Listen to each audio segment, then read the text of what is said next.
Hey, it's Mark Lanier with your video thought for the day. All right, at Greg's special request, I'm cruising through the bookshelves this week, seeing if there's something in the bookshelves that might be of interest to you, but also kind of giving an insight into what kinds of books I keep in this office.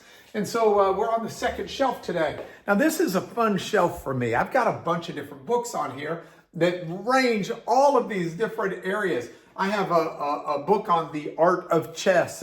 I've got a good friend, Richard Arsenault, who gives me old chess books because he knows I love chess. Here are some books from when I was in college. My Hebrew Grammar by Winegreen was one of our grammar textbook. We used actually a version of Crosby's Greek Grammar, not this one. We used a Crosby and Schaeffer version. But here's Smythe's Greek Grammar. It's another one that we use. I've got a lot of books on these shelves that are collector's items as well. The personal memoirs of Ulysses S. Grant, first edition. That's kind of fun. Books about the history of the University of Oxford, which is an area that I love. A book of the Psalms that dates from 1480. That's just like 30 years after Gutenberg invented the printing press. But I think what I would speak to you about today is this book entitled Evangelical Hymns. Let's see if I can get it in here. Evangelical Hymns. It was published in 1797. And it's a collection of hymns. It doesn't have the music. You got to figure out what melody you want to put it to. It's just got, in a sense, poetical verses. So I pull it out, and here is a wonderful book. It's in sections, by the way. Sections on praise, sections for in the morning, sections that are just labeled miscellaneous. But here's a sample of praise.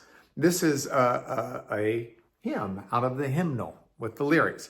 Father, how wide thy glory shines, how high thy wonders rise. Sorry, it's kind of weird to read because this is back when they'd write an S and it looks like the letter F.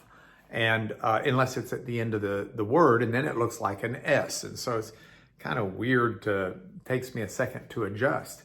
Father, how wide thy glory shines, how high thy wonders rise, known through the earth by thousand signs, by thousand through the skies.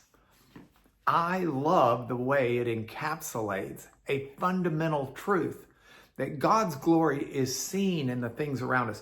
One of the things that stuns me is why scientists who begin to understand the intricacies of the world and of the way it works, doctors who understand medicine and cellular biologists who understand what's happening on a cellular level or molecular level, people who understand the beauties and depths and riches of space or the consistency of laws of physics. And all of these people should be seeing more than the rest of us the glorious and wonders and depths and riches of the God who made it all.